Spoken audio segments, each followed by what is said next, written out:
নমস্কার, আমি ডক্টর কৌস্তুভ ঘোষ বলছি, জেনারেল অ্যান্ড ল্যাপারোস্কোপি সার্জন। প্রথমেই বলে রাখি, বিশেষ বিশেষ রোগের মধ্যে সবচেয়ে বেশি রোগ যেটা আমার চোখে পড়ে এই দীর্ঘদিন সার্জিক্যাল প্র্যাকটিসের মধ্যে, সেটা হচ্ছে ফার্স্ট হচ্ছে গলব্লাডার, সেকেন্ড অ্যাপেন্ডিক্স, থার্ড হচ্ছে হার্নিয়া। গলব্লাডারের পাথর দেখুন বিভিন্ন কারণে হতে পারে।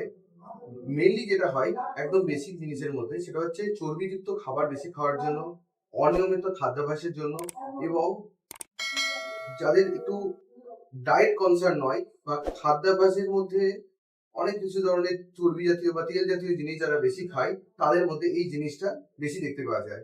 এছাড়া কিছু হরমোনাল প্রভাব বা কিছু জিনগত ব্যাপার তো রয়েছে।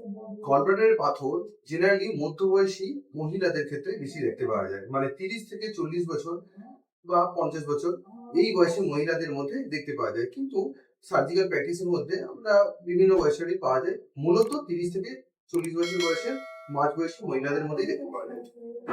গলব্লাডার পাথরের জন্য প্রথমেই বলে রাখি, যদি গলব্লাডারে ছোট হোক বা বড় হোক পাথর বা টিউমার সাইজের পাথর যাই হোক, গলব্লাডারের পাথর তারপরে গলব্লাডারটা কাজ করা নষ্ট হয়ে গেছে, কাজ করা বন্ধ করে দিয়েছে, এর ক্ষেত্রে কিন্তু মেন অপশন হচ্ছে অপারেশন।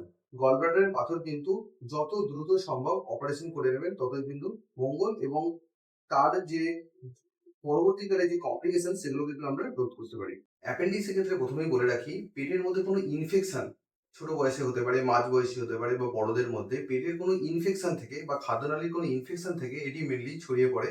এবং যেহেতু অ্যাপেন্ডিক্সটা একটা ব্লাইন্ড এন্ডেড স্ট্রাকচার, মানে যার শেষ হয়ে যাচ্ছে এবং সেখানে পরে আর খাদ্যনালী থাকছে না, সেই জন্য এখানে ইনফেকশনগুলো জমা হয় এবং অ্যাপেন্ডিক্সের মধ্যে প্রদাহজনিত একটা জ্বালা যন্ত্রণা শুরু করে, যেটাকে বলা হয় থাকে অ্যাপেন্ডিসাইটিস। অ্যাপেন্ডিক্স মূলত কম বয়সী ছেলে বা মেয়েদের মধ্যে দেখতে পাওয়া যায়, যারা বয়স হচ্ছে 20 বছরের নিচে, অনিয়মিত খাদ্যাভ্যাস বা খাদ্যের গুণগত মানের যাদের সমস্যা আছে, তাদের মধ্যে আমরা এটা মেনলি সার্জিক্যাল প্র্যাকটিসে দেখতে পাই। এছাড়া বিভিন্ন বয়সের মধ্যে হতে পারে। অ্যাপেন্ডিক্সের ক্ষেত্রে বলে রাখি, অ্যাপেন্ডিসাইটিস এমন একটি রোগ যেটা কিন্তু বেশি সময় দেবে না আপনাকে, মানে এই প্রদাহজনিত সমস্যাটা হঠাৎ করে বারবারান্ত হতে হতে অ্যাপেন্ডিক্স কিন্তু ফেটে গিয়ে পুঁজ বেরোনো এবং আরও বিভিন্ন রকমের সমস্যা সৃষ্টি করতে পারে।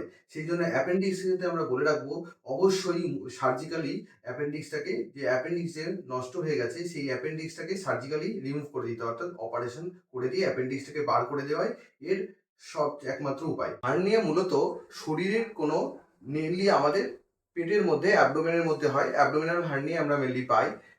শরীরের কোনো দুর্বল অংশ পেটের মধ্যে যে কোনো দুর্বল অংশ দিয়ে পেটের ভেতরকার কোনো খাদ্যনালী বা পেটের ভেতরকার কোনো অংশ যদি বেরিয়ে আসে, সেটাকে আমরা বলি হার্নিয়া। হার্নিয়াটা মূলত আমাদের কুঁচকির কাছের যে অংশটা থাকে সেই অংশ থেকে মেনলি বেরিয়ে আসে, কারণ ওই অংশটা আমাদের সবচেয়ে বেশি দুর্বল হওয়ার প্রবণতা বেশি থাকে বলে হার্নিয়াটা আমরা মূলত ইঙ্গুলার হার্নিয়া বা কুঁচকির কাছের হার্নিয়া আমরা বেশি পেয়ে থাকি। হার্নিয়া মূলত দু রকম বয়সের মধ্যে মানুষের মধ্যে বেশি দেখতে পাওয়া যায়। একটা হচ্ছে খুব বয়সজনিত ব্যাপারে, একটা মোটামুটি 50-এর ওপরে, 50-60 এই বয়সী মানুষের মধ্যে বেশি দেখতে পাওয়া, বা তার বেশি বয়সী মানুষের মধ্যে বেশি দেখতে পাওয়া যায়, কারণ সেই সময় মানুষের মাংসপেশিগুলো শিথিল হয়ে যায় এবং হার্নিয়া হয়ে যাওয়ার প্রবণতা বেশি দেখা যায়। আরেকটা বয়সের মধ্যে দেখতে পাওয়া যায়, একদম খুব কম বয়সের মধ্যে 2 থেকে 3 বছরের বাচ্চাদের মধ্যে হার্নিয়াটা, এটা জেনারেলি জন্মগত বা কনজেনিটালি আমরা বলে থাকি এটা হয়ে থাকে। হার্নিয়ার ক্ষেত্রে এটা কিন্তু একদমই ওষুধ দিয়ে নিরাময় সম্ভব নয়, এর একমাত্র এবং ওয়ান অ্যান্ড অনলি অপশন হচ্ছে হার্নিয়ার ক্ষেত্রে অপারেশন। অপারেশন করে যে দুর্বল অংশটা দিয়ে পেটের খাদ্যনালী বা পেটের অংশ বা যে কোনো অংশ যে বেরিয়ে আসছে, সেইটাকে পেটের অংশ আমরা ঢুকিয়ে দিয়ে সেই অংশটা সেলাই করে দিয়ে এবং তার মুখটাকে বন্ধ করে দেওয়াই হচ্ছে হার্নিয়া অপারেশন করে দিতে হবে। ধন্যবাদ।